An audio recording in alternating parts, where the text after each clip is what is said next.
This Welcome to hashtag sports. Cross him off, Ben.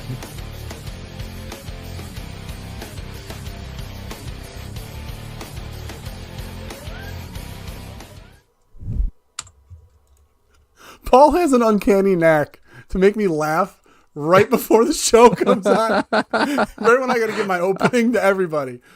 Ladies and gentlemen of Hashtag Nation and Bills Mafia, thank you for joining Hashtag Sports once again as we are trending now and trending later to cover the Buffalo Bills versus the Indianapolis Colts post game as we did last night. We wanted to kind of give a overall picture of what's going on for the Buffalo Bills coming up this week, which it seems like they're going to be playing the Baltimore Ravens at home, one of the final four teams in the AFC, and we're also going to be covering some statistics and things going on about teams that the Bills aren't going to play that are very, very interesting coming into this NFL playoff, this 2020 NFL playoffs, sponsored by, C19.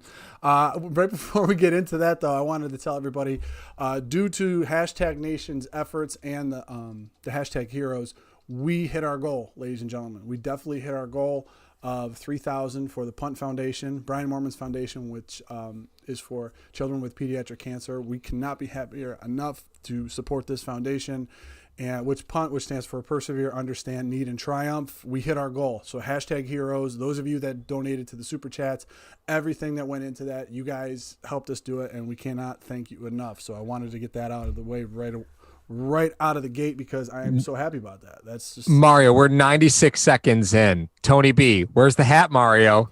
96 seconds into the stream. That's where it was. That's where we go. Bets. That's where we go. He said minutes. Apparently it was a minute 30.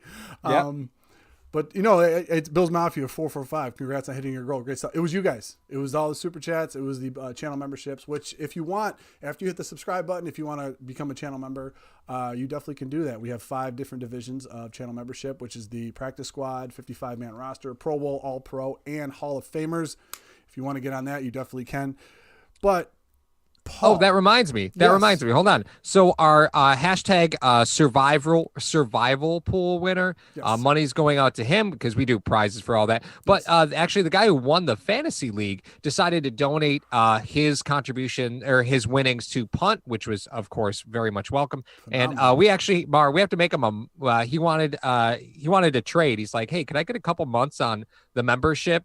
If I donate my money, can I just get a couple months on membership? I was like, yeah, we'll figure it. He definitely can. Yes. We'll figure that out. Just don't let me forget. I won't. Just don't let me forget. Yeah. You have the memory of a goldfish. I mean, that's. I know. I have to use you for cloud storage. That's how this goes. So one of the reasons why I think anything over 20 years ago in sports is irrelevant is because I'm going to forget it anyway. So. Were we talking about something? Something that is older than 20 years was the Buffalo Bills' last playoff win. So true story. Century. Silky segue. Look at that guy. Silky segue. You like that one? We got Paul, Donnie, Jeremy, Caden, Shivas, Pierre, Spin, Tony B, Elliott, and the Richard, J-Bone. All the usual suspects are in the chat tonight, and I cannot wait to get into this, Paul. We finally know who the Buffalo Bills are going to play. I mean, we had to wait. We wanted to go earlier. We wanted to go at the beginning of the fourth quarter, but obviously the Browns being the Browns, you never know if the game's over. So the Cleveland Browns will be headed to Kansas City to play the Chiefs, and the Buffalo Bills then will get the Baltimore Ravens, who, gotta say, Paul, I was looking forward to the Titans winning and the Steelers winning. Obviously, because the Buffalo Bills seem to have the Pittsburgh Steelers number. That is not going to be the case. They're going to be playing the Baltimore Ravens next week. And initial thoughts on the Buffalo Bills possibly having a revenge game from last year when they played them at home before. Hey, Ali Akbar says, I'd rather play the Ravens than Cleveland right now. I'm down. I really, the way that I wanted this to work out was I wanted the Titans to beat the Ravens, and I wanted the Steelers to beat the Browns. So clearly I am the Typhoid Mary of playoff matchups because none of that happened. Absolutely. Yeah, none of that happened. And we find ourselves having to go against the Ravens, and that's fine, right? That Browns team looks like it's clicking on all cylinders. So, if they're the best shot to beat Kansas City, then more power to them, right? Yeah. But I think the Ravens, everybody kind of focuses on Lamar, being a one-man show on that offense, but that defense allowed the fewest number of points in the NFL this year, right? So there's something to be said, and I think we kind of underplay their pass defense a little bit, right? Yes. There's some good names in that secondary. There's some good names across the defensive line. So I don't think their defense is getting as much attention from Bills fans as it probably should. With that being said, their offense doesn't scare me one bit. Really? I'm not scared. I'm not scared by their offense one bit. Well, even though they're a running offense, and the sniff test says the Bills should be afraid of a team that runs the ball like Baltimore does. I'm not scared of them one bit. I mean, we got some statistics that we're going to drop on the nation tonight just to kind of clue in a few things that you may want to look for when the Buffalo Bills eventually do square off against the Baltimore Ravens. And, Paul, you talk about Peters and Humphrey. Those are the two guys that stir the drink out there on the outside. But You're going to talk about Peters. Peters will probably go against Diggs, and then you'll have Humphreys to try to take on John Brown. Right. Who's left? You know what I mean? In that defense, who's left? But the defensive coordinator for the Ravens, his name escapes me. I know the chat will pick me up on this, but you start to talk about the defensive coordinator. This is the third consecutive year that he's had a top 5 scoring defense in the NFL. So you talk about that kind of consistency, kind of similar to the consistency that Leslie Frazier had prior to this season about what he's been able to do in Buffalo and how Buffalo had a top 5 ranked defense as well. But statistically speaking, the Buffalo Bills, you got the second ranked. It's almost like what was the Gorilla Monsoon quote? It's the immovable object versus the unstoppable force or something like that. He starts talking about you got the second ranked defense coming in, scoring defense in the Ravens, and you got the Buffalo Bills, who's scoring second most scoring offense, 8 points away from Green Bay. I mean, they could have been the top scoring offense, but the point is you're going to have, that's going to be the marquee matchup that I think a lot of people are going to be looking at that you highlighted is the fact that Josh Allen versus this Baltimore defense is going to be what you're going to look at. You know what? And I told you this off the air, Paul. We came into this game. We always like to go over history. We like to go over certain things that connect the dots in how we're going to try to break down games. And I'm going to tell this to the nation tonight. I couldn't look at last year's Ravens game versus the Buffalo Bills. Because you know what? That Josh Allen does not play for this team anymore. That played against the Ravens last year. He doesn't play here anymore. This Josh Allen, I think the Ravens are in for a very serious wake-up call when they go against this Josh Allen this coming, was it Saturday or Sunday? I can't remember. It's Saturday, yeah. They got the 8 o'clock games on Saturday. Yeah, it's on Saturday. Yeah, I agree with you. It is a different Josh Allen, right? This team's come a long way since the last time Buffalo played Baltimore. You do have to exercise some demons from that game, right? Because it's honestly, you look at this roster. There's a lot of the same faces on this roster that are going to remember that football game. So you got to exercise some demons there. But what makes you what's the driving force behind saying that this isn't the same Bills team? Like what specifically is on your mind about that matchup? Well, I think it was one of those things where I think the Buffalo Bills at the time, I think they were 9-4 going into that game. They had a tough road.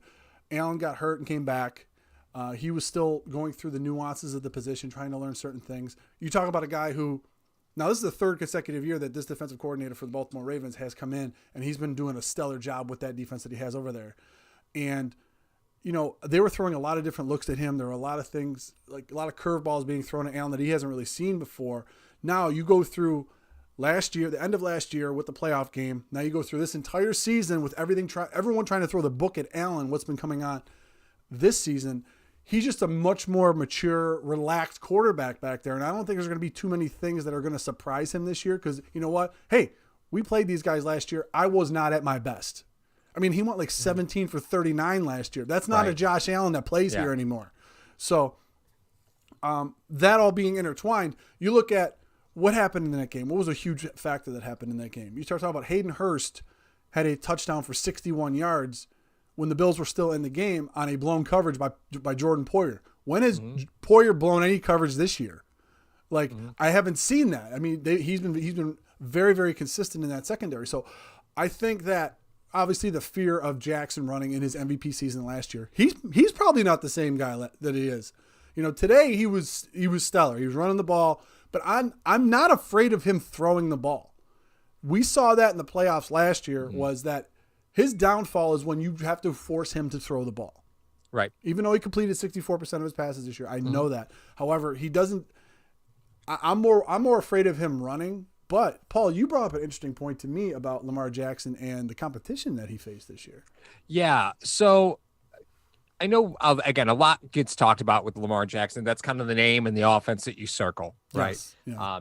That entire offense runs through Lamar Jackson because they simply just don't throw the football very much, right? But look at that division, right? And I made Mario do some homework because I was doing homework for a different thing that we're going to talk about later in the episode. But I made Mario do some homework. And look at the linebackers inside that division. I think one of the ways that you beat Lamar Jackson is you just have to try and find a way to be faster. And I was thinking about what defense in the last 5-6 years would be most likely to give Lamar Jackson the biggest threat. And it was like the 2016 Jacksonville Jaguars. Like that defense was nasty. They flew all over the field. They were all light, but they just flew. That defense would give him fits, right? They're pretty stout in the middle, and they just had a linebacker group that could just fly.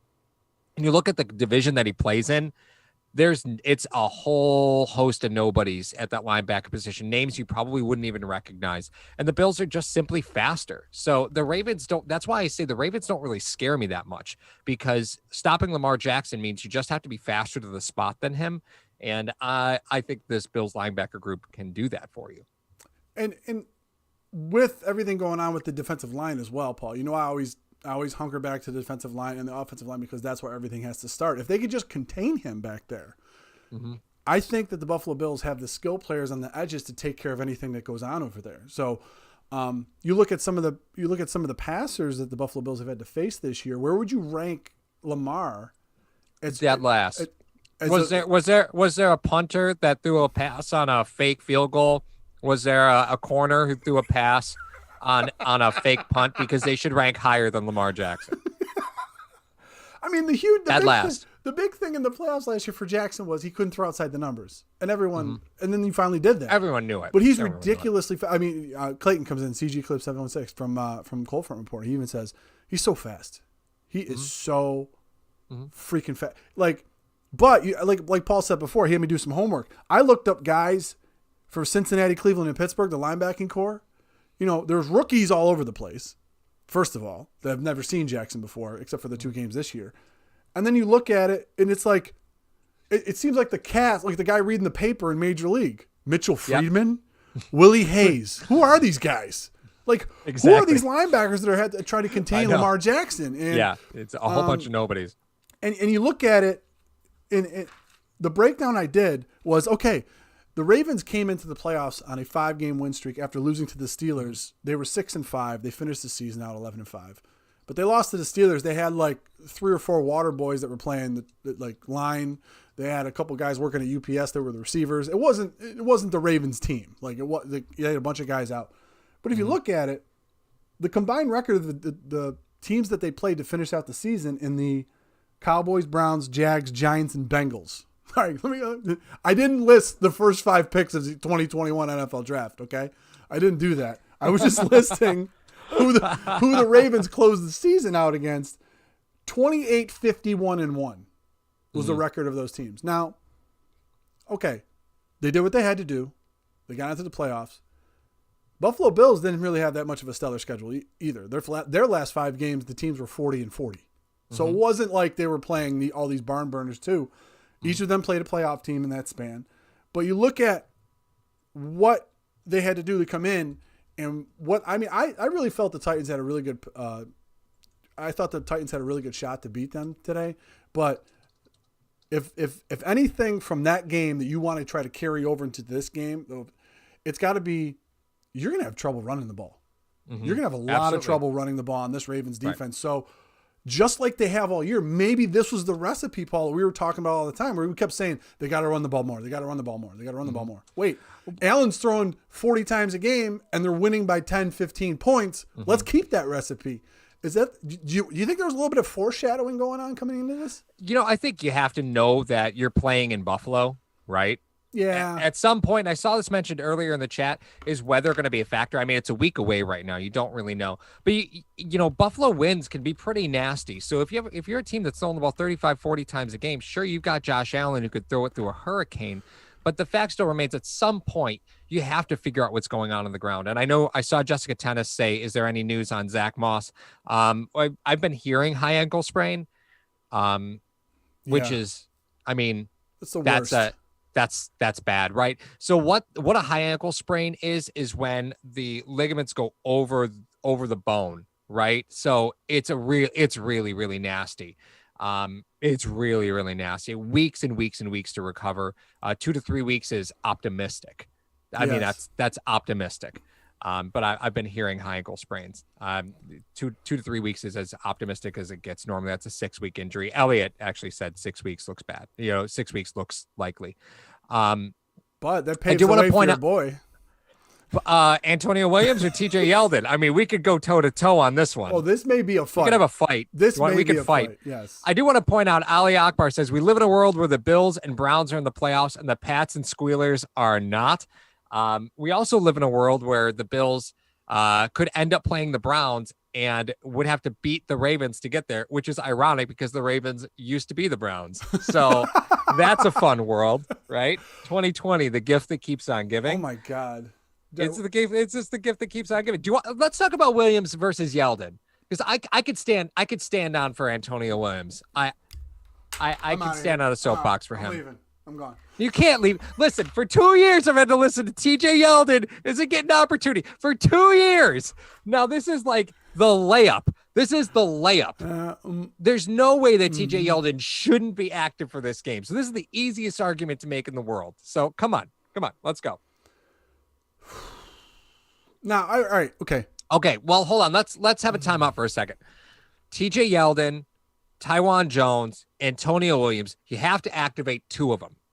Who are you activating? Oh, if I get 2, it's Williams and Yeldon. Williams and Yeldon all day. Oh, okay. All right. What'd you think? You think I was going to go with Tywan Jones? Tywan Jones, Bills killer from the playoffs with Houston. Yeah. He played running. What I'm saying is he played running back last year, right? So this isn't a far cry for him. It's not like Tyler McCavich, who only plays linebacker when you're up 35 points. Like this is a different scenario here. We got a Yeldon and Jones. John Marlowe comes and says Yeldon and Jones, Williams and Motorworks. Dave Walker, where's the hat? I got it stuffed in the garage. That's pretty much where it is. No, if Tywan Jones can go back to Houston for 12 boneless wings plain. I'm finally washing the hat. Yeah, Elliot said I'm finally washing the hat. No, all right. First of all, before we get into this argument, Paul, 200 of hashtag nations in here strong, coming through the chat, doing everything. We love you guys for it. And Daniel Garvey's even says it. Smash that like button so we go out to all the Bills Mafia. And also, after we make this point, we're going to give you a quick word from Mr. Rogers Holmes, which is, you know what? With the weather getting where it's going to be, you might want to take that into consideration. But the one thing I want to say about it, Yeldon, the fact that this guy's getting roasted by Stephon Diggs and the guy hasn't played or been activated in weeks. Do you remember the Zoom call where Micah Hyde asked Diggs a question? Did you see this? Well, I did not see this. They had the Zoom call and they asked him, he's like, what is the one guy that on the team that you wouldn't want dating your sister? And Diggs says TJ Yeldon. Like, how does he get roasted? He's not even playing. He's not even there. Well, was he on the COVID list at the time? Because I don't know. I mean, I really have no clue. Your hat's getting burned in the chat, by the way, for not making an appearance. Oh, it didn't make it. No, it didn't make an appearance. It didn't. No, it was on when the Bills won. So I mean, but Clayton, seriously, stop. That's too much for me. But I mean, I think what Yeldon offers you is that element that probably Williams or Jones. I mean, the fact that Jones doesn't offer you yet. I mean, even though you said it was the Buffalo Bills killer, he caught that pass, then ended up sending the Bills home last year for Houston. Mm-hmm. I understand all of that. But if you have TJ Yeldon there, he is still enough of a presence as a receiving threat to take a guy out of the box for you if you need. Mm-hmm. So when you want to run those 5 wide sets and you want to put Yeldon out there, he does seem like a viable option, even though he's the 5th option. You know what I mean? In any kind of a route or anything like that. So you want to run a 5-wide set, and you want to put trips over to the left, and let's say you want to put T.J. Yeldon on the outside, you want to put Gabe Davis, and then your inside guy is going to be Beasley, and you want to do a swing pass to Beasley. You put Yeldon and Davis out there. Those are two guys that are going to hammer on those corners or whoever the safety is there, and then probably give them a lane to run through. Or you have like a jet sweep to Isaiah McKenzie. You have Yeldon on the edge. I think he gives you a better option than Jones in that respect. The one cut back that Williams is, I'll let you expand on that. I mean, because we saw some really good runs from Williams. Yeah. So Antonio Williams was pretty convinced that he wasn't a power back in college. Yeah. And the player that showed up was a one-cut downhill power back, right? And and truthfully speaking, the player that he was in college just on tape does not show you that. Just never he looks like a power back, but when you watch his film, you're like, he gets to the line and starts sidestepping. You're like, man, this is just go. Like, it's just, it's there, just go. He also, I think, only caught like less than 30 passes in college. So while he's really good in pass protection, not a ton of pass catching work throughout his entire college career. So when you're looking at TJ Yeldon versus Antonio Williams, Yeldon does offer you a lot more because he really is a threat to catch the football out of the backfield. He is. Right? He's a little bit bigger, but Williams and Yeldon are both fine in pass protection. They're fine. They'll do fine. I think the difference is Antonio Williams versus Tywan Jones, because Antonio Williams is a stud on special teams. Now, Tywan Jones is here because he's a very good special teams player. Now, who do you trust in this scenario? We're talking bright lights. They don't get any brighter than the NFL playoffs, Division right? Playoff, yeah. So who are you really trusting? Are you going to give the kid the last roster spot and hope that you didn't make a mistake and sit Tywan Jones or sit TJ Yeldon? Like, I don't think I think you could, right? Because this team doesn't really have a power back. Like, they don't. They tried to use Reggie Gillum early. That doesn't work. You can't use Dawson Knox in that role because that's just not who he is either. Antonio Williams could give you that dynamic, but do you really need that? Like, is that really your preference? You may. Well, after seeing what they did I know that the game plans are going to be completely different versus a Josh Allen-led team and a Ryan Tannehill, Derrick Henry team. I mean, you're going to focus on trying to contain the 2,000-yard rusher. That's going to be your primary focus. Primary focus for the Ravens coming up this week is going to be, how do you contain Josh Allen? What are you going to try to do? But it seems like the defenses that the Ravens have been very, very successful with this year are tailored toward Allen in his strengths. That being said, Williams may be just enough of a unknown to catch the Ravens off guard. And in a game that's this tight, if Tywan Jones is in the backfield, if TJ Yeldon is in the backfield, if Antonio Williams is in the backfield, which one of those guys are you the most scared of just due to experience and at the NFL level? Of course, it's going to be Yeldon. You're not afraid of Tywan Jones carrying the ball up the middle. You're not even going to expect that. Or Williams. You're not going to expect Williams to do it. There could be a draw to Williams, but he gives you that element of those three guys. Williams is the guy that gives you the element that mostly resembles Moss. And I think that's what they're going to be looking to do. Even though they're bright, the lights might be bright. They may not try to run more than 10, 15 times this game, Paul. They may not. They'll keep all the running from when they're up 10 in the fourth quarter. Who knows? Well, I want to break. You mentioned rushing, and I want to point out a stat that I dug up out of by the Ravens. Okay. I think this is really interesting stuff, right? So everybody, again, the Ravens offense typically doesn't throw the football. Right? Like, I think, Mar, did you dig up some stats on the Raven passing? You know what? I threw my shovel away, and I have some statistics for you. Okay, good. Yes. So the Ravens rushing attack is really kind of wild because it's actually very one-sided. So if you look at the number of times that they run the football off the left-hand side, let me double check to make sure that I wasn't wrong there. Pretty sure it's off the left-hand side. Let me just double check. Rushing direction. Let me back up. So if you take a look at the number of times that the Ravens rushed the ball up the middle, out of all their rushing attempts, mind you, this was a team that put up like 3,000 yards, right? Yeah. They ended up rushing the football 107 times up the middle as a team. Okay. They ended up rushing the football to the left side 170 times. and to the right side 194, right? This is a team that wants to challenge the perimeter. So Yes. when you look at the deficiencies of the Buffalo Bills, it is not to running the ball to the perimeter.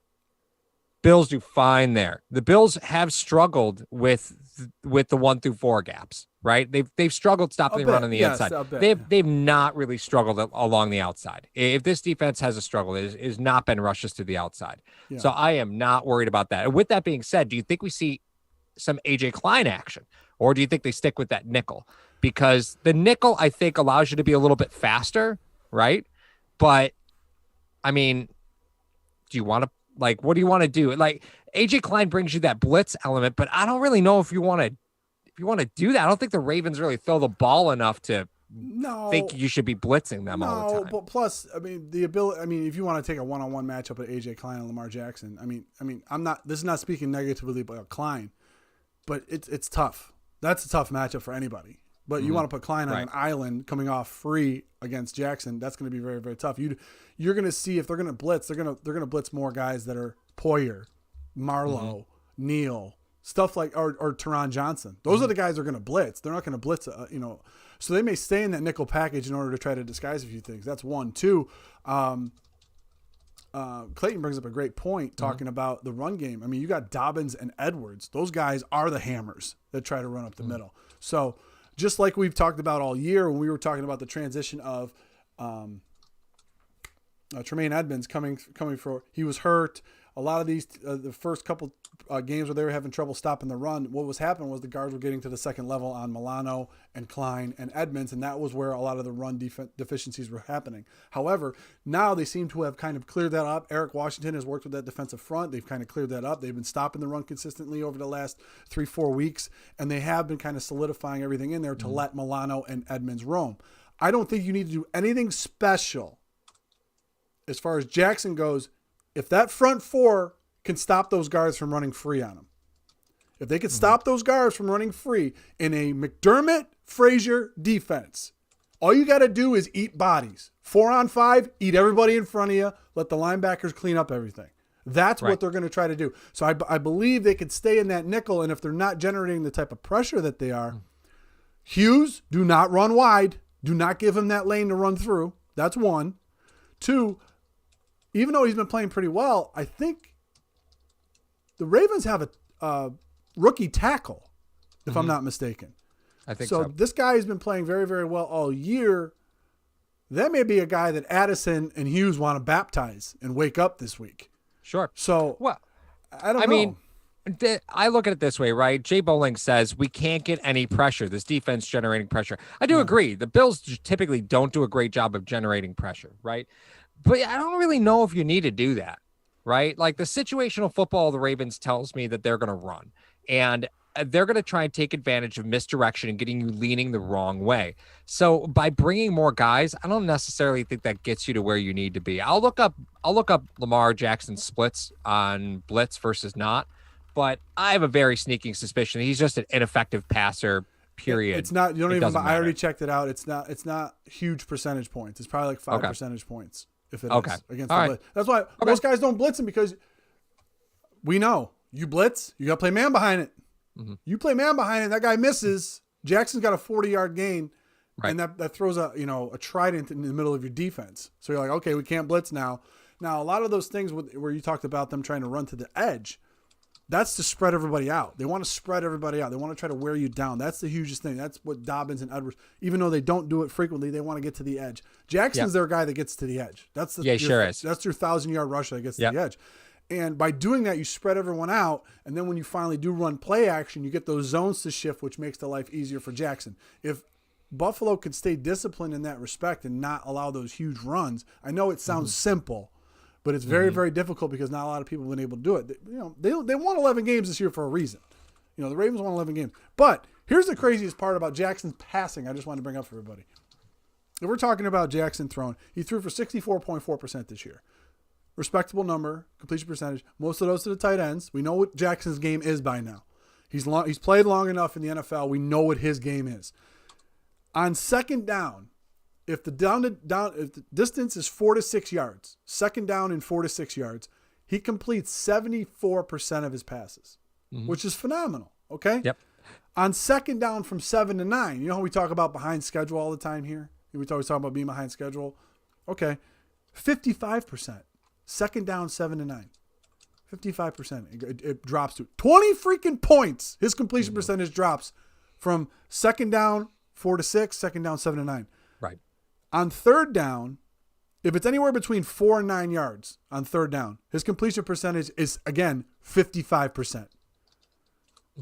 So they want him with the ball in his hands using his feet instead of his arm. The Bills should know the same thing. But here was the most astounding stat that I found that was amazing, that totally trumped the whole thing. Okay? Second down and less than 3. How many passes? I'll throw this to the chat too. Second down, less than 3 yards to go for the Baltimore Ravens. How many passes has Lamar Jackson thrown this year? I'll ask you, Paul, and I'll ask the chat. I mean, Old Man Jenkins, 17. Spin, 12. Caden, 27. ooh. Joshua Vizzi, 40. Richard is playing Price is Right rules, apparently. Shiva Door, 10. 1. John McCall, 18. Nicholas goes 0. 0. Nicholas takes him. Yeah, that's the ultimate Price is Right number. 50, 1 penny. 50, 9, 28, 16, 32, 11. Guess what? Ding, ding. 6. What's so? No one's close. Second down, less than 3 yards. He's thrown 6 passes the entire season. Yeah. 6. He was close. That's terrible. Now, which tells you two things. One, he's only completed 50% of those, by the way. You think if they throw that little, teams aren't expecting it. They want to run. They want to run the ball. You look at third down, less than 3 yards to go, Paul. I'll throw it to the chat again. How many passes has Lamar Jackson? So third and less than 3? Third and less than 3 yards to go. I feel like there might be a pattern here. Oh, man. Yeah, okay. So 6, 12. Goes 6. Spin 6 again. 12. Now everyone's numbers are low as hell. Yeah, 2, 9, 6. Jason, Paul, and Bill's Mafia 445 and Elliot, they are correct. Oh, and 8? 8.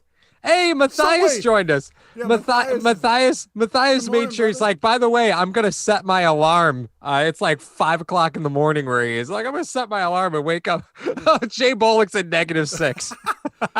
So let's try to wrap Good this old in a Greg nice little Norman. bow. Good old Greg Roman, yes. Let's try to wrap this in a beautiful little bow for everybody to see. Second and third down with less than 3 yards to go. The Ravens have thrown 14 passes this year. Completed 50% of those. They're 7 for 14 on second and third down, less than 3 yards to go. So, if you're a guy, if you decide to go on patterns, they're running. Now, Greg Roman could know this and completely run a play action. They've run 14 passes this year. That's 1 a game. Where's the crazy hat? Don't jinx here. I won't, Matthias. I'm sorry.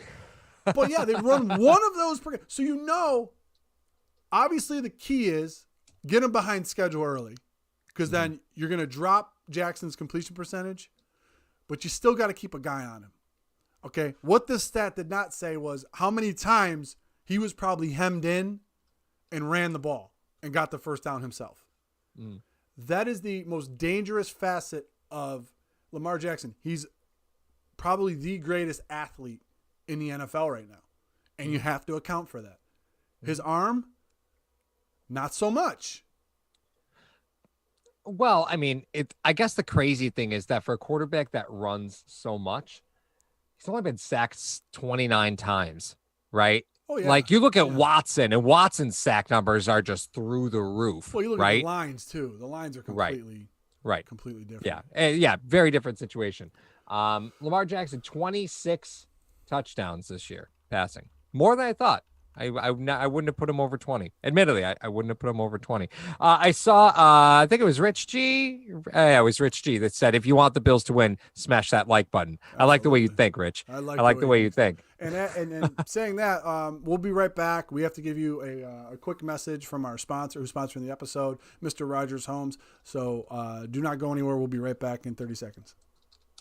Hashtag Sports is proud to partner with Mr. Rogers Homes. Sean Rogers is a proud Western New Yorker and is now your Arizona relocation specialist. You can see his reviews as a top 1% agent on Zillow, Homes, and Trulia.com. Go ahead and download his free Arizona relocation guide found in the description of this video. Subscribe to his YouTube channel and as...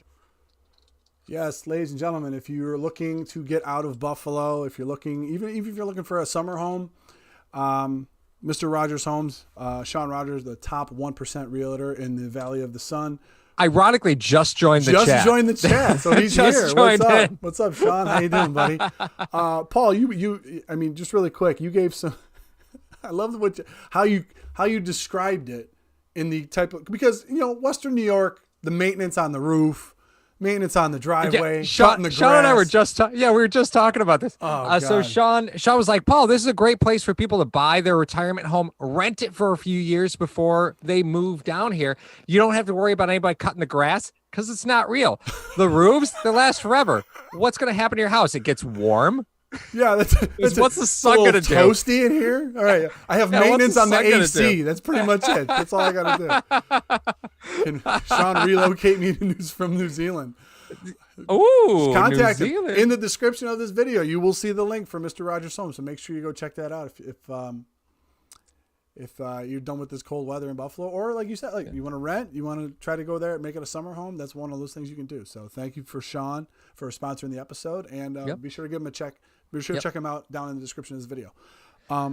Next Saturday, 8:00. So another primetime game. Now the Bills have done a great job of laying the smackdown in primetime this year, right? They have. Like, are we past the narrative that the Bills can only win at 1:00? Because like week 9, I think we're all banging that drum like, oh, the Bills are undefeated at the 1:00 time slot. Like, are we past that now? I don't think we know. I don't think Bills fans were expecting this team to show up in 2020. I don't think they were. I wasn't. You go back to the episodes when we're driving in the car, which is our normal episodes in the off season coming into here, what we were going to do. I didn't expect this team to show up. I didn't expect this leap for Josh Allen. I didn't expect for this offense. We saw Stephon Diggs' impact on this offense. Now, I said that to say this. Per PFF, 9-7. Thanks, guys. 9-7. I know. I know. Somebody did comment on our YouTube channel today asking what time the show was going to be tonight, asking if it was going to be between 9 and 7. I was like, I'm done. That's a good one right there. I'm done with this chat. That's a good one. I said that to say this because I'm about to say per PFF. We all know what's coming. Wyatt Teller, your number 1 ranked guard per PFF. Oh. Now, I said the Diggs point to say this point, and I'm going to let Paul finish it for me. Tell us what the significance of Wyatt Teller not being on this team was. Because you got draft picks for him. And what did you do with those draft picks, Paul? You got Tyler Bass with one of them. You traded some other ones, and you got Stephon Diggs. So Yahtzee? if we're going to say that, okay, we'll trade you Stephon Diggs and Tyler Bass for Wyatt Teller 2 years ago, right? When you're just like, he was on the roster bubble. Like, you weren't even sure if he was going to make the team. You're like, yep. That's fine. Make that trade every day. And don't get me wrong, lots to like about Wyatt Teller. Lots to like. But that is an example of a player going to a coaching staff and the coaching staff getting the most out of him. Good for Wyatt Teller, right? Good for the Browns. Good for Wyatt Teller. That's how you make those deals. That's how we ended up with Jerry Hughes. A very similar deal. We're just like, we got this guy. We can't do anything with him. You want him? Who you got? Jerry Hughes? All right. Now, truth be told, Paul, we were very high on Wyatt Teller's run blocking ability. We loved him as a run blocker. Yep. He just, some of the things in the pass pro were a little shaky. That's all. And Mark, look at where we are, right? There were moves that we talked about all this last offseason. Like, the Bills looked like they want to throw the football. We just couldn't believe it. So, of course, you're going to move away from Wyatt Teller. Of course you are. Yes. Like he excels in run blocking, which is what you don't want to be about anymore. You don't want to be a run first team. So No. yeah, it made sense. Plus, they brought in so many assets across the offensive line. They gave Wyatt Teller an opportunity to win that job. He didn't. They did. And he didn't. So when he didn't win the job, you got something for him. Good for you. Good for you. Well, number one, I want to say thank you to Matthias coming in hot. Is he crushing it again? Let's go. Let's go. As long as Bills win, let's pluck some Ravens feathers now. Thank you, Matthias. We're going to tack that onto the pun, actually. We're going to tack all that onto the pun. So thank you guys for that. Yeah, we'll get that. You're talking about a team. Wait, Paul, hold on. They got rid of Wyatt Teller. He's now the number 1 ranked guard per PFF, right? Yeah, for the leading receiver in the NFL. Yeah, I'm really okay with this. You're talking about a team. So right. basically, cutting a guard that didn't give up a sack an entire season is not that unbelievable now, is it? Hashtag Quentin Spain. How you doing? Quentin Spain. Yeah. So they're looking for a particular type of player in that role. Maybe, this, that, the other. I mean, we could talk about Quentin Spain, all this other stuff. Paul talk about Xavier Sulafilo. I mean, we won't get into that. I love Xavier Sulafilo. And all this other stuff. But here's the thing I'm talking about with the Ravens. Let's get back to the Ravens here. This team, the Ravens that come into Buffalo on Saturday to play this Bills team, the Ravens are gonna have to weather the storm. Not the Bills, because they say, oh, well, the Ravens played the Bills last year and the Ravens won. That's not even close to the same team that the Ravens played last year when they were on a hot streak. They were 11-2 coming into Buffalo. They beat them 24-17. If that game, I think, in my own personal opinion, if that game was an extra quarter, I think the Bills would have won because I think they were starting to gain momentum. They had a couple breakdowns in that game, which can cost you games. I understand that. Sure can. Jackson was 11 of 40 rushing. I think he had like 145 yards passing. 3 touchdowns, but the one was a 61-yarder to Hayden Hurst, who, hey, he's not on this team anymore. Sure isn't. So the Ravens are not playing the same Bills team that they came and saw just last year. Not even, 26 games. I mean, how many games? 22 games ago? Like, if I was to guess. But all of that being intertwined, what are the top 3 things you think the Buffalo Bills have to do to secure a victory against the Ravens this Saturday? Play faster, right? So yeah, I guess that means across the board. The Bills, I think, have to look at targeting just a lot because this Ravens defense they're going to put a lot. Josh is not going to get the time that he's had the last few games. They're going to put a lot of pressure on trying to make him rush some throws. And we saw Josh get kind of confused in the first half of the Colts game. So there's something there. I haven't gotten a chance to go back and really look at it, but there was something there that the Ravens aren't going to miss. And the Ravens have the secondary to be able to replicate whatever success the Colts had. I definitely think that's possible. And in the second half, Josh finally started taking what was there, throwing to his running backs, which is something we really don't see him do very often, right? Taking the check downs. That was a big change. But I think, if you're Buffalo, you're looking at, you want 10 to 12 drives in this game. Like you want to have the football in your hands a lot. Because Baltimore is just going to grind you out. They want to keep Buffalo to 7 drives. If they can let Buffalo have 7 to 8 drives in this football game, they feel like they're going to win. So Buffalo has to be able to get them off the field. Don't allow them to control the clock. And because they're a passing offense, they need as many lottery tickets as they can get, right? You need as many numbers in the lottery when you're a passing offense. You just have to have more drives than the other team. I think Jessica Tennis brings up an excellent point in the chat. So I thought the offensive play calling was off on Saturday. I think, not that it was off, I think there was a sudden progression to it because as the season started to go on, Paul, you and I said this many times. I even said this over on the Cold Front Report. If you're not following them on YouTube or Facebook or any other kind of social media outlet, make sure you're following the Cold Front Report. CG Clips, who's in the chat, that's Clayton from the Cold Front Report. So make sure you follow him too. All of that intertwined as the season started to go on and as this offense started to be more and more explosive, second highest scoring team in the NFL. What did teams try to do to counteract that? Well, they don't want to give them the ball as much. To your point, the Buffalo Bills want to have more and more drives. to Jessica's point and to your point, I think what the Bills were trying to do is they were trying to maximize the drives that they had in case they didn't get those drives. You know what I mean? It's one thing to say, okay, we need to have 10 drives this game. We'll score on 6 of them. If some of them are field goals, that's fine. If our defense can hold, great. However, I think what they were trying to do in this game was to say, okay, Jonathan Taylor just ran for 7,000 yards last week. If we have the ball 8 times, only 8 possessions, can we maximize those possessions? Mm-hmm. So I think the play calling wasn't necessarily off. I think it was a shift to try to adjust for teams that are going to run the ball on you. Now, if you think about it this way, Buffalo Bills had to face the Indianapolis Colts. Mm-hmm. Then, now they're facing the Ravens.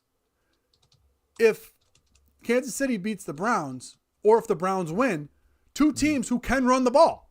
Mm-hmm. So you're sitting there going, in this playoffs, for us to get to the chip, we have to be able to maximize every single one of our drives, even if we don't get extra possessions, even if we don't cause a turnover, even if we don't get X, Y, and Z. So I think the play calling not necessarily was off. I think it was I think it's been shifting for about 4 or 5 weeks, ever since Arizona. And I think this is where we are now. This is what, and then when you start to see those games where the Buffalo Bills are scoring lots and lots of points, it's because they were able to stop the run. Right. So all of this play calling that's going on is because if they don't stop the run. So if they do stop the run, they put up 40. Right. You know? Yeah. So are you thinking that do you think the Bills offense has the ability to get into a dogfight like that?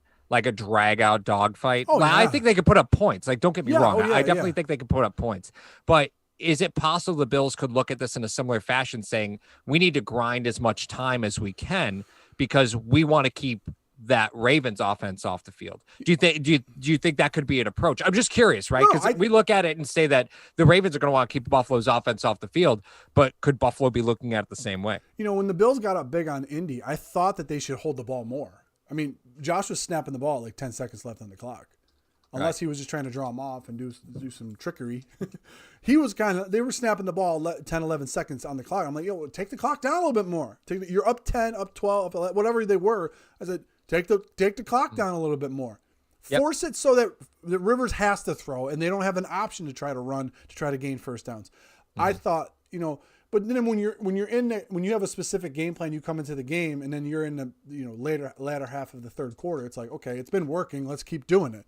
So, and I know someone put in the chat with running 3 times and punting is not going to get it done. I understand that. However, during that game, when I saw that, I thought he was trying to set some stuff up. Dable, I tried to give him the benefit of the doubt, which is what I didn't do for many years. I was trying to give him the benefit of the doubt, and I think he was setting up the play action after that. So in that respect, I could see why he was running, and he did it early enough so that, okay, he's going to set something up later. So that being said, Paul, I want to switch the question back onto you, though. You're the Ravens defensive coordinator. Mm-hmm. How are you playing Josh Allen this week? See, the Ravens like to play a lot of man. They right? do. So they like to bring blitzes. They like to play a lot of man. And against this receiver group, that is not what I want, right? I do not want to play Diggs in man. I don't want to play Brown in man. I don't want to play Beasley in man. No. I don't really think I have the linebackers to be able to pick Beasley up in the middle. I mean, Knox gets a lot of targets, right? But I think the one guy that scares this team let me rephrase. I think the one guy that will make the biggest impact is Gabe Davis again, right? He was huge in the first half of that Colts game. Like, he was what kept that football moving in the first half. And he's the matchup problem for them, right? If you can get Gabe Davis in the slot, you're going to win the matchup on them because they love to play man, and you're going to lose him. You're just going to lose him, and he'll win the size matchup against anybody on that Ravens defense. So if I'm the Ravens, my whole goal is to try and play more zone than I've played before, and hope that we can get enough points on offense to get us through to the half. Because come around halftime adjustments, you're not going to be able to keep playing zone. You're going to have to switch back to man and go back to that high blitz scheme like they like to run. But I'm starting this game by playing a lot of zone and just trying to confuse them as much as I can. A lot of zone. Okay. I mean, We saw the Patriots try to do that, and we saw a couple other teams. The Dolphins try to play some zone, and it just didn't work. Joshua Arnold brought up a great point too. He said man-to-man and blitz to bring pressures. Ravens killed Tannehill today with it, but at the same time, Bills. He said Bills have more weapons.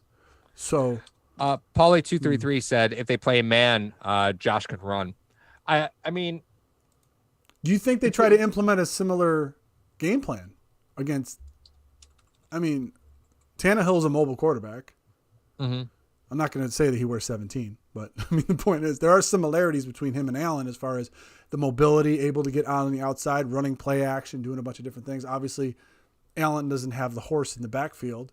Yeah, I think the major difference there, Mar, is that with Tannehill, as the play breaks down, you're 15 yards and back from the line of scrimmage, right? Everything happens within 15 yards from the line of scrimmage with Tannehill. Yeah. As the play breaks down, he tries to make the field shorter.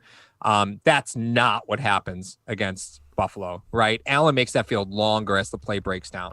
And we've finally seen in the last couple of weeks that Allen's hit some long designed play routes instead of as the play breaks down, Allen hits a long shot. So as the play breaks down, Allen and Tannehill are just not the same quarterback, right? Allen is able to hit passes that Tannehill couldn't hit in a clean pocket. I don't mean to be disrespectful. Ryan Tannehill has been in the league for a long time. Yeah. But as the play breaks down, Allen is just such a dangerous athlete. He is. He is one of the, I mean, I don't know if they're going to go as far as to assign a spy, but the matchups, I mean, I'm so excited to see some of the matchups that are going to be happening this week. As far as the Peters and Humphreys, I mean, those two guys, the Ravens may think, they just, okay, man them up. You got a man. We're going to play 9-on-9. You guys, you got Brown and Diggs. Now, you know what? It could be something like, remember when we saw in the Pittsburgh game, we said, okay, Darrell Williams, you got TJ Watt. If you need help, eventually we'll give you help, but you're on an island to start. Let's see what happens. Okay. Right. They may put Peters in, and try to play the 9-on-9 game. I mean, we used to see the Jets even back in the day. I mean, I know I'm going back. They used to play 10-on-10 and leave Revis with the number one wideout all the time. This could be an approach that the Ravens try to say, okay, listen, we can bring blitz, we can bring pressures, we can do this without having to play man with our interior, the back seven, except for Peters and Humphreys. We're going to play those guys man to start. If they start struggling, what happens? I'm interested to see, personally, what happens if Stephon Diggs is taken out of this game.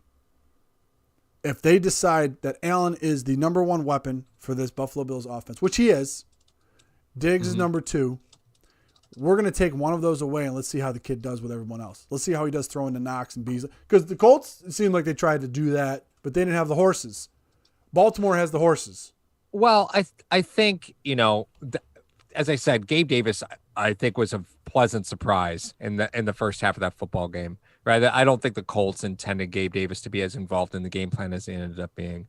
Right? And when he really didn't have a huge impact in the game in the second half. But somebody just mentioned, I think the Wade just mentioned John Brown was a ghost against the Colts. I'm not convinced he's healthy, and Beasley looked really banged up. He did. Right? He did. So I'm not really convinced that Brown and Beasley are there. And against this secondary, they're very physical. So I mean, I'm not loving this. Right? I'm not loving it. That's why I'm kind of hopeful that Gabe Davis has, a game like he had in the first half. Yeah. Garn. But McKenzie, the great point. John Marla brings up McKenzie. Yeah. Isaiah McKenzie can be, a utility knife for you. He proved he could. Yeah. Garn brought up a great point. He says if they go man to man on Diggs and Brown, are you not thinking that Davis and Beasley fare well enough on the linebackers? I'm not saying that. I'm saying that the philosophy of the Ravens coming in against Josh Allen in the offense to say, listen, Diggs is like a gunshot. Okay. Beasley and Davis, that's like getting stabbed 6 times. You know what I mean? And bleeding out. Right. So, okay. Diggs Diggs and Brown, like the snap of your fingers, can have a touchdown, 60 yards, 70 yards, and all this other stuff. However, Beasley and Davis, they'll have to be more calculated in what they're going to do. It's going to take them longer for their drives to manifest into points. I think that's not to say they couldn't beat them, and I don't trust them on the linebackers. They're saying, okay, listen, we want to take away your two most explosive weapons. Let's see how you do with the other ones. Right. That's the only reason. That's the point I was just trying to make. That's all. Right. Caden mentions, can we talk about the refs from the Colts game? Oh God. I'd rather not. I don't know. I don't know if there's enough clear and obvious evidence for us to talk about the Colts game. That was so abysmal. That was so bad. Alberto Riveron is just bad at his job. Like the way that this whole thing works, like they called in New York, they talked to Riveron and they figure it out, and he's just bad at his job, man. Like, come on. He's just bad at his job. Like, I just don't understand how you can look at that play and not see a fumble. I just don't know. I do not know how you can not see a fumble. And I had it. I had it with, who was the guy that kept, Gene? Was it Gene Steratore? Mm-hmm. They kept asking, well, it's customary procedure that when it hits 0, they have an extra. Then make it 26 seconds. Yeah, about the delay of games. Yeah, make it 26 seconds. I saw 3 of the down to zeros. I saw 3 of them. Right. And that's not like the blue line for a first down thing. Like that's that's obvious. The clock's 0. You saw that Fichte, Endel, and Elmer, and whatever they're called now, offered free laser surgery to the refs from that game, right? Thank you, John Marlowe, for reminding me about that. Yes, very true. 337 in here, 112 likes. My feelings are hurt. Thank you, Daniel Garies, for the heads up. Thank you for that. It was a nasty game for Buffalo from the ref standpoint. And I don't like to complain about the refs. I really don't. I don't ever think it's an excuse, but CG Clips brought it up. Imagine if the Bills lost the football game on that fumble. Oh my Just God. Imagine for a moment if that was the game. The amount of, that's why it needs to be corrected. I mean, long time ago when we had the replacement refs and people were, we want the regular refs back. These are the regular refs. Mm-hmm. So you're not gaining anything from these guys. Right. I just don't understand the whole. He was clearly up. Like we weren't sure if his left hand was on his back. Okay. All right. Okay, guys. All right. You don't want it to end on a fumble? I mean, is what we're doing? Okay. Yeah.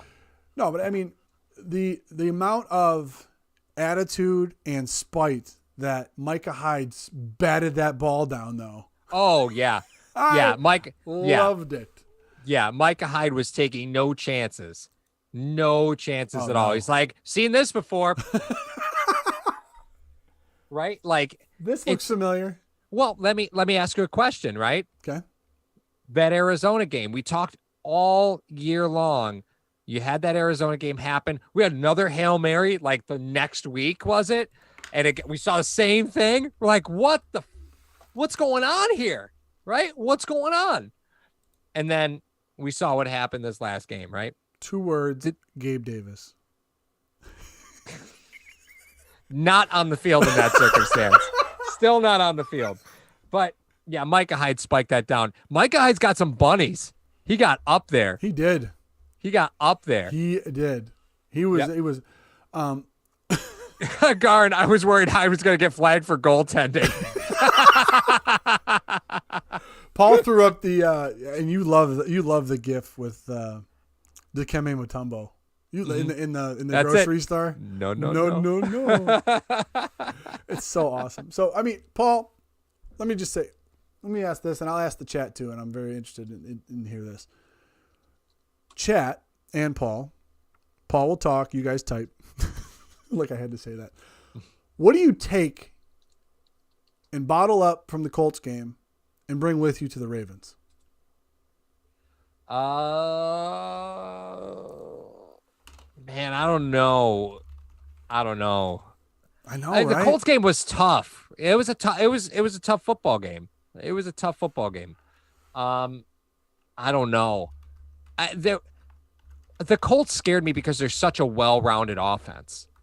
right? Like Yes. they did such a great job in play action. They were able to run the ball effectively. Like they really did they did such a great job. Matt, I don't know, Gabriel man. play Stans Davis. The toe drag Yeah. with Okay, with the so back to backs. oh, it was amazing. Caden, time of possession, more throwing, less running from Joshua, staying patient from Aaron Clark. Let me see what else we had. Clayton, Tyler Bass swag. Steve Lynn, take the sack and live another down. Ooh, Um, yes. yeah, it's every once in a while Allen gets you with that now, right? Like last year it was like a per game. We had a little oopsies. We've kind of avoided that for a while, so it was, we were due for one sooner or later. Tony B. Gabriel has to scare Baltimore. Yep. Hey, Christopher Bink said we didn't play our best and still beat a very balanced team. It's a good sign. That is a brilliant point Yeah. to make. Is the fact that It is. the Bills did win by 3. They had the Colts starting in their territory almost the whole first half, and like their average drive start was their own 8 or own 11 or something like that. It was insane.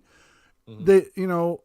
They had a lot of things go against them early and still were able to overcome it, not playing their best game. Did not play their best game.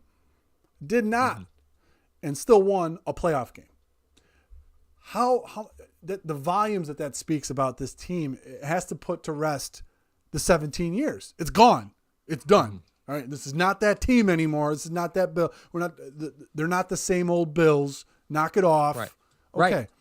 Yeah. So what I would bring over into the Ravens game would be the resiliency. Mm-hmm. They were like, okay, things aren't going our way right now. However, if we stay the course, we're a better team than the Colts. We can beat the Colts. Let's just play our game. Let's just keep going. Let's do what we have to do. Convert these key downs. Gabe Davis, doing his imitation of the great Walendas. Over on the sideline. Phenomenal. The daily double on the replays was just so great for me. Oh, right? Like he just hit the phenomenal. daily double. Like, bet it all! Bet it all! I don't think Day Trooper, he said, I don't think Brown caught any balls. He caught a touchdown, didn't he? No. He didn't? I thought I think he was 0 for 4 on targets. Really? Yeah, I don't think he did. Oh, I thought he caught a don't think couple passes. My I bad. didn't think so. I might be wrong. If he I'll didn't, go that's back fine. and look. It's past Big Trust bedtime. Look at Elliott. It's past Big Trust bedtime. Defense had a bad game, but they did enough and played great in the red zone defense. Spin. Yes, they did. Mm-hmm. The Bills scored 27 points and got killed in time of possession too. So it wasn't a typical Bills game that we've seen. But however, Allen even said it in the post game presser immediately. He said, "Listen, all these games are going to be close. You're not going to win games by 40 points.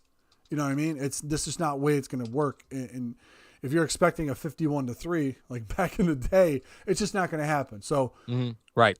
take your heart medication early enough, and then take it at halftime because these games are not going to be blowouts. If there is a blowout, then it was just complete. There's a fumble. There's a pick six. There's a bunch of this other stuff going on. Right. Steve Rose says, no disrespect to Lamar, who is talented, but I believe Josh is a much better and well-rounded quarterback. That's our advantage next game. It is. I mean, you can't just simply say for Allen now, oh, just run zone on him and make him beat you. Oh, just run man and make him beat you. I think it's interesting. The thing that we just said about the Colts was that the Bills beat a very well-rounded team, right? That's a very, very balanced team. What do you think Baltimore thinks of Buffalo? Do you think Baltimore sees Buffalo as a well-rounded, balanced team, or do you think they see this as let's just hit Josh Allen as many times as possible and just see where this thing goes? I mean, everybody in the league knows this offense runs through Allen, right? Like he's your best opportunity for ground yards, right? Yeah. Yards on the ground. He's been consistently your leading rusher in like 10 of the 16 games they played this season. Allen was your leading rusher. Like it was some obscene number. Like he is your biggest offensive threat, and he has that football in his hands every single play. So isn't the goal you just hit him as many times as possible, as early as possible, and just hope you gas him out? I employ a tactic that is about 30 years old, Paul. I will apply a tactic that is 30 years old. If Devin Singletary rushes for 120 yards, the the Buffalo Bills will lose. Ooh, so you're going. I see what you're doing I'm here. taking it back because here's the deal. Now, before the chat blows up, and I apologize ahead of time if you're losing your mind right now, okay? But we've seen this story play out before. What have they tried to do? They tried to play man on Allen and blitz, hasn't worked. They tried to play zone, rush 3, drop 8, hasn't worked. What is the one thing that you don't necessarily have to, you don't necessarily have to stop the Buffalo Bills running game and make them one-dimensional, because if they're one-dimensional with Allen throwing, he's still beating you and putting up the second most points in the NFL. What do? You flip it. Shiva, I'm not. Trust me. If you flip it, you test Brian Daboll's patience and you try to make them beat you with the run. The same tactic that the Buffalo Bills tried to implore on Kansas City by saying, listen, we're going to take away everything else except for the run game. And if the Bills would have held them to 5 yards a carry in that game, they would have beaten the Chiefs. But the point is this. If you say, listen, we know as the Ravens, we could shorten the game up by running the ball. We need them to shorten it up too. So we're going to let them run the ball. See if they have the patience to run. And you know what? I don't think Dable does. It's funny. You're an angry man when you're not wearing that stupid hat. Oh, God. I don't know. Like, here's the deal. I'm sorry that if I upset anybody. Well, sorry. No, sorry. Here's the thing that I get upset about, because I've watched all the games just like you guys. I've watched it 6 or 7 times afterward. I've broken down what's going on. They have thrown everything, including this kitchen sink, at Josh Allen, and still can't stop him. They can't stop him. So what are you going to do? Let somebody. You even said it yourself, Paul. The offense runs through Allen. Well, you know what? Have it run through somebody else and see if they can still win. That's the key to beating the Bills. Put on the hippie hat. Nope. I'm only Put on the happy hippie hat. The hippie hat. But I mean, that's such a great way to say that. The hippie hat. Hippie hat. The hippie hat. I It love works. that. I mean, it works. But I love that. I just think that, I think the Ravens in their mind say we have to shorten up the game and limit the possessions. And the possessions we do give the Bills, we have to try to make them run and shorten the game even more. I mean, or else how else are you going to beat them? How? How are you going to do it? How are you going to beat the Bills? Yeah, I was trying to bring up the stat because I pulled it up last week looking at Allen's, maybe it's in the advanced game log. I was trying to find the splits with Allen when he was blitzed, because I remember bringing it up. I talked about it last week with Rivers versus Allen, where Allen had seen like 300 blitzes and Rivers had seen like 97 all season. I just can't find the split on it. I just don't remember where it is. With Rivers? Okay. Yeah, because it was just brought up that maybe the way that you beat Allen is you don't let him run on you. You just keep blitzing him. You don't give him that you time. Just keep throwing stuff at him. Yeah. I mean, maybe, right? If he wants to be a quarterback and work through his progressions, and throwing a lot of stuff at him is a challenge. But Allen, I think at this point, seeing as many blitzes as he has this year, has kind of learned you replace the blitzer with the pass, right? Like you taught me that a long time ago. Like wherever the pressure's coming from, that you throw into the pressure. You do, like, all the time.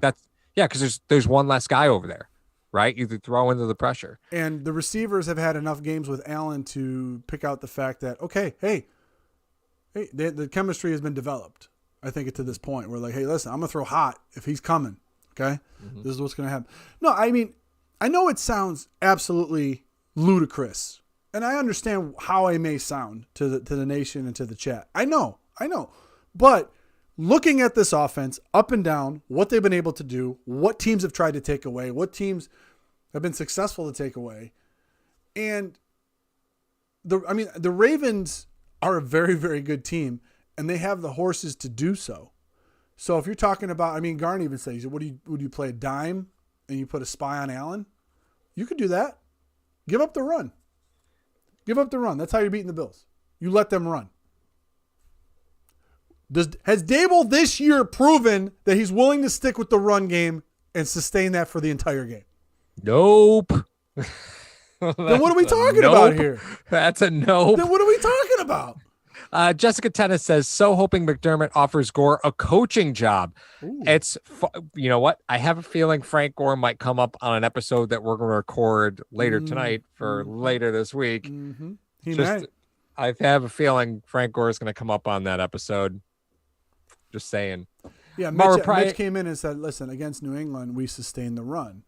Mitch, they didn't have any offense to go behind that, though. The New England had no offense, no answers, which is funny because we haven't talked about the Bills' defense that much and how they've progressed over the last 5 games and what they're going to be doing to this Ravens offense, what they could do to this Ravens offense.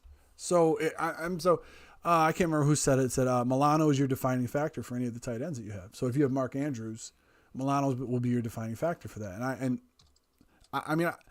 I have the confidence in Milano to take on any kind of tight end that may come his way. I mean, I understand that, but and Hombre LOB said he made a comment about Edmonds being terrible. I think this is actually a game where Edmonds could look like a star because you're not asking him to do anything in pass coverage, right? Like you're not really asking him to cover Mark Andrews necessarily. You're gonna kind of hope that Milano takes that or the nickel linebacker takes that. Like you're gonna kind of let Edmonds go hunt because they run the football so much, and that's where he's gonna be at his best. Is when he doesn't have in the back of his mind, to worry about that play action game. Like this is the game where we should see Edmonds go hunt. Like if Edmonds looks like a Pro Bowler, this will be the game. I mean, this will be the game that he looks like a Pro Bowler. I want to think men in the kitchen. How many Ravens will drop back in coverage? I don't know. I think to Paul's point, he thinks they're going to try to bring unbelievable pressure on Allen. I understand that. I think that if I were the Ravens defensive coordinator, you could take some of the things from the game. Like I said, you can't completely throw the game out. But the Josh Allen you're going to face on Saturday is not the same Josh Allen you faced last year and what you're going to game plan against. Okay? Maybe the physical tools of Josh Allen you could try to game plan against, but as far as the head of this kid and how he's progressed playing the quarterback position, I don't think you can game plan for that. You may have to make some adjustments. But I would man up those. I would put Humphreys and Peters on Brown, who is hampered, and Diggs. Mm-hmm. Maybe you want to put a safety over the top where Diggs is. Say, listen, this is how we're going to play it until Buffalo dictates otherwise. We're going to concede the run. Mm-hmm. You're not going to drop 8 and rush 3 because Allen will find a lane if nobody's open. Or that could be something to your point, Paul. They could just rush 3, drop 8, make it difficult for Allen to find those open spaces, and then therefore Allen will run, and that's when you hit him. You got to try to hit him as many times as possible, try to tire him out. So let me make a bold prediction. Let me rephrase. I'm not going to ask you a question. Bold prediction. Trent Murphy will be active for this game. That's 1. Oh, my right? Lord. And 2, Trent Murphy will have 5 tackles, 1 for loss, and a sack. Why? Because here we go. Well, who are you going to trust? You're going to trust A.J. Epineza or Trent Murphy to set the edge on a team that historically just wants to get to the edge all the time, right? Wouldn't you rather have Trent Murphy in that scenario? Like, isn't that what he's here for? Take the hand off your face, Mario. Isn't that what he's here for? Are you going to trust? Are you going to trust the rookie, or are you going to trust Trent Murphy? Just saying, that's his job, guys. You might not like it. I see the chat. It's like, no, not active. No. I get the fear. I get it. But this is what he was brought in to do, is not be great at playing defensive end, but not let guys get outside of him. Like, there's no team in the division that gets to the edge like Baltimore. Like, you don't see this. The chat seems like they kind of hate my idea of playing Trent Murphy. No, I keep saying I see Murphy's name pop up every once in a while. Listen, rookie's athletic. I love what Epineza has been able to do the last 4 or 5 weeks, and this is why you drafted him in the 2nd round. This is why, you knew you were getting rid of Murphy at the end of the year. You weren't going to have him. Obviously, being a McDermott, we're like, listen, we're going to draft this guy. We're going to draft that guy. That's what's going to happen. I understand that. I trust Murphy to set the edge. I really do, especially with a rookie over there. But That's why you have certain plays where you have Addison and Epineza in there. I don't think Epineza will be a victim of the moment because he's already played in the game where teams try to run outside on you. So I'll say it this way. I would not be mad if Murphy was activated, but I trust Epineza as well to do that for me. I understand that. You know what I mean? Because here's the thing. Neither one of those guys is catching Murphy. Or neither one of those guys is catching Jackson. No. You got to funnel him inside to Edmonds. Yeah. That's all you got to do. Right. And that's what you mean. That's what we mean by setting the edge in that respect. But oh man, that's a curveball that I don't think a lot of people might not be talking about this week. Just saying. Just bringing it up. Clayton says he did a good job maintaining the edge last week versus Taylor. Well, and Steve Lynn mentioned Murphy did that for you last year when you played Baltimore. That was his job. That's all he was asked to do. Do not let anybody get outside of you. And they did. Yep. I don't know what about J.K. Dobbins running him over. I don't know about Gus Edwards running him over. I don't know about that. But it does offer another rotational player of a defensive front playing against a Lamar Jackson that you know is going to get gassed. With Moss out, why not? Why not? Why not activate Murphy and give yourself another rotational guy on the outside? All right. Well, I mean, I'm just bringing it up. Just saying, don't be surprised. You like starting fights. That's the only reason you like doing it. Yeah, whatever. Whatever. D. Brownell's got my back. He's like, hey, he's fresh. You're right, because he hasn't done anything for the last month and a half. He's fresh. He's fresh. He's definitely fresh. We'll go with that. He's lemony fresh. Yeah, so that being said, I think if I was the Buffalo Bills, as far as my defensive philosophy goes, Paul, okay. I'm curious about how you defend Jackson. How do you defend him? How do you do? Because I would, like Easy. I said, you just bring 4. You just let your linebackers sit there. Like, I mean, the whole time you don't blitz him. You don't ever blitz him. You're saying there's absolutely no reason to. The kid is just not an effective passer. You don't bring a double A gap blitz and have Addison and Murphy set the edges. Here's what I do. I grab Jerry Hughes by the ear and I say, if you try and turn the corner on the tackle, I'm gonna murder you. You just don't give him a lane. Like that's the one thing that our defense sometimes doesn't get. That the one thing that our defense does at times that is a challenge is Hughes will try and turn the edge on the tackles to get around him, but that's not what you want. You want a Shaq Lawson-esque approach here. You want to go through the tackle, not around them. You don't want to give them the lane. Yes. That's what you don't want to do. So you don't want to give them the lane. By not giving the lane, by trying to go through the tackle, you're also not going to let that run, their option game get to the outside, right? If you see Baltimore take advantage of Buffalo, it'll be the defensive ends getting too deep in their pass rush. Epineza getting too deep. Hughes getting too deep. That will be the adjustments that they have to make, right? And that's what I mean. I don't see Murphy doing that. That was my point. No, Xavier came in and says, terrible strategy. And Andrew will have a field day.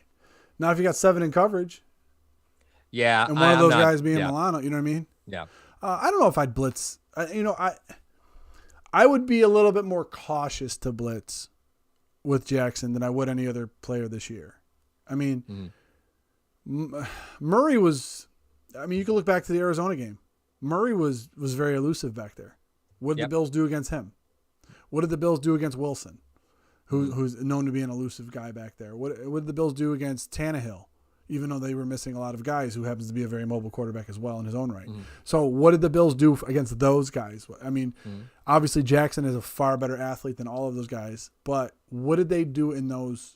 I mean, they pulled double A gap blitzes against Russell Wilson, just got right in his face. But the difference between Wilson and Jackson is Wilson is always looking downfield to throw. Jackson is looking for an escape route to run for 15 yards. So that is the difference between those two guys. Even though he does hit some guys on the run, it could be very, very tough. Sure. Steve Lynn brings up a great point. He says McKenzie will be playing Lamar in practice. Hey, last time McKenzie played a mobile quarterback in practice, he threw a touchdown pass. Just saying. Just saying. Why must you rile up everybody? I don't understand. No, it's a fact. It's a great point. It's a great point. It is a great point. Go ahead, Paul.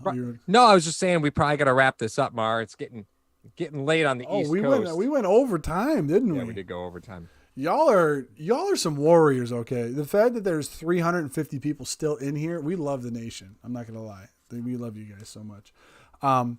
Just want to give a quick shout out, obviously, to the Brian Mormons Foundation, the Punt Foundation, which the hashtag heroes and all of your super chats, we were able to reach our goal of $3,000 raised for the Punt Foundation. We cannot thank you guys enough.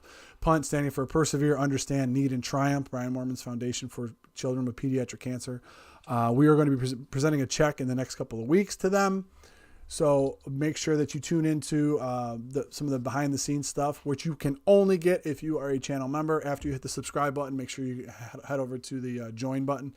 We're coming up on that time of the year, Paul, where we go into our wheelhouse, our most favorite time of the year, where we create all these 5-6 episodes a week. I know. Getting back in the car. And yes, that's where this channel was born. Exactly 3 years ago yesterday. Yeah, that's right. 3 years ago yesterday. That's right. Hashtag sports was born, and we cannot at least the YouTube version of it. The podcast will be coming soon in the vault if you guys are a member. But also you want to check out in the description Mr. Rogers Homes if you're thinking of moving out to the Valley of the Sun. He is the top 1%. Sean Rogers is the top 1% realtor out in Arizona. If you want a summer home, if you want to do this, that. What happened? Paul Berg, if you're all short, you get a crap brown icon on month 2. It's maroon, Paul. It's maroon.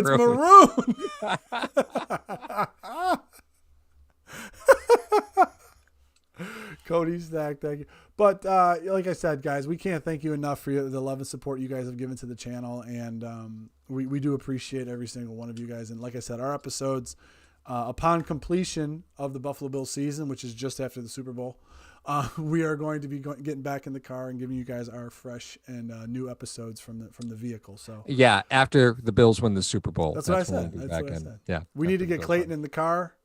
Yes. Eat chili? Yeah. No, you're not. Nope, not allowed. Middle of February, I will roll the windows down. I don't even care. Paul will be an icicle in the back seat. I don't even care. Yeah. Listen, I weigh like 150 pounds, guys. I don't handle the cold very well. When the windows need to be up. Dripping wet, holding a brick. That's what But we want to thank Sean Rogers and Mr. Rogers Homes for sponsoring this episode. We want to thank the Punt Foundation and Hashtag Nation. This is Hashtag Sports. We are trending now and trending later. For Paul, I am Mario. Go Bills. You guys have a great evening.